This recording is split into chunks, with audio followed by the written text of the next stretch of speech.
Hello everyone, আজি হৈছে বিয়াৰ 4 নম্বৰটো দিন আৰু আজিৰ দিনটো কোৱা হয় 4 দিনীয়া গা ধোৱা বুলি। এইফালে দেখিলে ডাঙৰ বৰটাকে বেই হাজিবলৈ ৰেডি কৰিছে আৰু আনফালে কইনাৰ দেউতাকে কলপাত কাটি আছে আৰু এইফালে লাহে লাহে আৰম্ভ হৈছে আৰু গাঁৱৰ মানুহবোৰ আহিবলৈ। আহিয়ে তেওঁলোকে প্ৰথম কাম কৰিছে এয়া হৈছে আমদালি কথা। প্ৰথমতে আম পাত লগাই ইয়াত তাৰপিছত তামোল এটা লগাই তাৰপিছত পান লগাই সেই সকলোখিনি লগাই এনেদৰে গাঁঠি লৈ দৰাৰ মুখে মুখে উৰুলিৰ সৈতে বান্ধি বান্ধি দিয়া হয়। ঠাই ভেদে নিয়মবোৰ বেলেগ বেলেগ হয় আৰু মই আমাৰ গাঁৱত কিনো নিয়ম কেনেদৰে পালন কৰে তাকে দেখুৱাবলৈ চেষ্টা কৰি থাকিম, আপোনালোকে ভিডিঅ'বোৰ চাই যাব।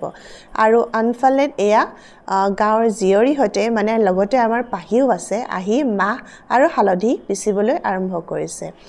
আৰু এয়া দেখিছে কইনাৰ দেউতাকে ইমান বেয়া বতৰত মানে বৰষুণতো বেইটো সাজি আছে, আজি যে কইনা গা ইয়াতে ধুৱাব। আৰু এয়া গাঁৱৰ আয়তীসকলে আহি ইয়াতে এডাল আমডালি লগাই দিছে। আমাৰ সমাজত ছোৱালী এজনী পুষ্পিতা হ'লে মানে প্ৰথম 4 দিন তাইক গা ধুবলৈ নাপায় আৰু বাহিৰৰ জগতখনো চাবলৈ নাপায়। এটা ৰুমতে তাইক এটা চুকত ৰখা হয় আৰু 4 নম্বৰ দিনাখন এনেদৰে উলিয়াই আনি নিয়ম নীতিৰ সৈতে ছোৱালীজনীক এনেদৰে বেই বুলি কোৱা হয়। এয়া এটা ঘৰ গা সাজি দিয়া হয় গা ধুৱাবৰ বাবে। এয়া দেখিছে কইনাৰ মাকে তাইক উলিয়াই আনিলে ৰুমৰ পৰা আৰু আনি এয়া কিছুমান নিয়ম কৰিছে, এইখিনি কোৱা হয় মূৰত তেল দিয়া বুলি। ইয়াত আছে কইনাৰ মাক, এগৰাকী আছে দুলনি ধৰা আৰু দোণ ধৰা আৰু এগৰাকী হৈছে কইনা ধৰা। এই সকলোখিনি এটা এটা কেয়া আঙুলি দিয়ে, এটা তামোল আৰু এটা সোণৰ আঙুঠিৰ ওপৰত মিঠাতেল ঢালি 3বাৰ উৰুলি দিয়ে, তাৰ পাছতে কইনা গা ধোৱা পৰ্ব আৰম্ভ হয়।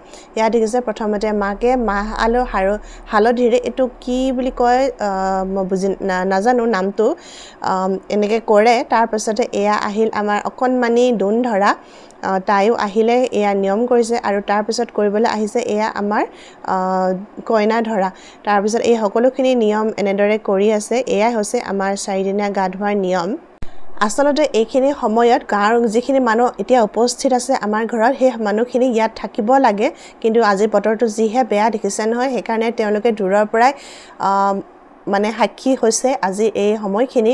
আৰু এয়া মাকে গা ধুৱাই আছে। প্ৰথমতে দিলে খেৰ পুৰি খাৰ কৰা পানী আৰু তাৰ পাছতে ঘিলা যে থাকে ঘিলা গুটি, সেই ঘিলা গুটিটো খুন্দি এবাটি পানী তিয়াই ৰখা হয় আৰু তাৰ পাছতে সেইখিনি পানীৰে মূৰ ধুওৱা হয় আৰু তাৰ পাছতে মাহ হালধি সানি আৰু তাৰ পাছত আকৌ চাবোন আৰু চেম্পুৰে কইনাক আজি গা ধুওৱা হয় ধুনীয়াকৈ। আপোনালোকে বহুতে মোক কৈ আছে যে পাহি বিয়া হ'ল নেকি বুলি। নহয়, এয়া পাহি নহয়, পাহি এয়া দদাইকৰ ছোৱালী হয়। তাই অলপ ডাঙৰ পাহিতকৈ বয়সত, সেয়ে তাইহে আমি অহাৰ লগে লগে পুষ্পিতা হ'ল। তাকে আমাৰ কপালত আছিলে বুলিয়ে কৈছে আৰু সকলোৱে যে বৰমাকৰ কপালখন বহুত বেছি ভাল বোলে, আহিয়ে বিয়া খাব পাইছে।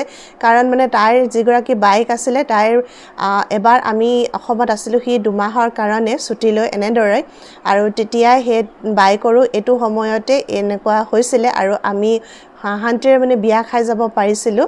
আৰু ইয়াত দেখিলে কইনাক গা পা ধুৱাই বুকুচাত দাঙি লৈ অনা হ'ল আৰু তাৰপিছতে এখন কলপাতত বহাই দিয়া হ'ল।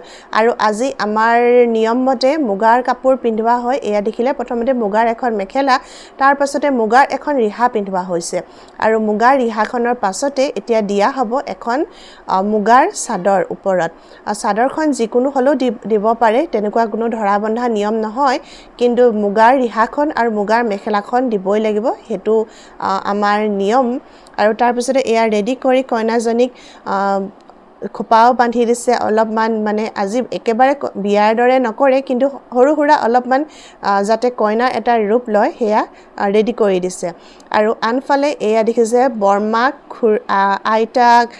আইতাক মানে সম্বন্ধীয় আইতাক, বৌয়েক আৰু খুৰীয়েক সকলোখিনি লগ লাগি চাহৰ দিহা কৰিছে, চাহ কৰিছে আৰু এইফালে আছিলে বুনিয়া ভুজিয়া। আৰু ইয়াত দেখিছে সকলোৱে লগ লাগি গাঁৱৰ ৰাইজক চাহ দিবলৈ আৰম্ভ কৰিছে। আজিৰ দিনটোলৈ অকল গাঁৱৰ মানুহখিনিকহে নিমন্ত্ৰণ কৰা হয় ওচৰ পাজৰ মানুহবোৰ আহে বিশেষকৈ আয়তীসকল আৰু তেওঁলোকে আহি এইখিনি নিয়ম কৰে মেইন নিয়মটো হৈছে যে দোণ কলচী সজোৱা এটা দোণত তেওঁলোকে প্ৰথমতে চাউল দিয়ে তাৰপিছত তাতে চাকি দিয়ে আৰু কিবা কিবি কৰে মই ইমান ভালকৈ নাজানো বাৰু আৰু তাৰপিছত এয়া দেখিছে মাক আৰু দেউতাকে গাঁৱৰে আয়তী দুগৰাকী সেৱা লৈছে শান্তি পানী খাবৰ কাৰণে কাৰণ তেওঁলোক বোলে চোৱা হৈ থাকে আৰু আনফালে আজি হৈছে আমাৰ নিয়ম এয়া কেঁচা পিঠা খাবলৈ কেঁচা পিঠাত তেওঁলোকে কেঁচা গাখীৰ মৌ জোল আৰু ঘিউ দিয়ে তাৰপিছতে লাৰু কৰে আৰু সকলোকে এনেদৰে দিয়ে খাবলৈ আজি মাহ প্ৰসাদ বা আৰু বেলেগ ভোজ ভাতৰ কোনো দিহা কৰা নহয় অকল সেই কেঁচা লাৰুহে কৰা হয় পিঠাগুড়িৰ তাৰপিছতে সকলোখিনি খাই বৈ এয়া এতিয়া গাঁৱৰ ৰাইজ যাবলৈ ওলাইছে সকলোখিনিয়ে আৰু আজি বতৰটোক যে নেওচি সকলো গাঁৱৰ মানুহ আহিলে আমাৰ বহুত বেছি ভাল লাগিলে সঁচাকৈ আৰু ময়ো বহুত বেছি নিয়ম নাজানো ময়ো প্ৰথমবাৰৰ কাৰণে চাইছোঁ সেইকাৰণে ভাল লাগিছে আৰু আপোনালোককো যিমান পাৰোঁ দেখাই থাকিবলৈ চেষ্টা কৰি থাকিম আমাৰ গাঁৱৰ নীতি নিয়ম কেনেদৰে তুলনি বিয়া এখন তোলে আৰু তেন্তে আজিলৈ আহিছোঁ আকৌ এটা ভিডিঅ'ৰ সৈতে আকৌ লগ পাম বাই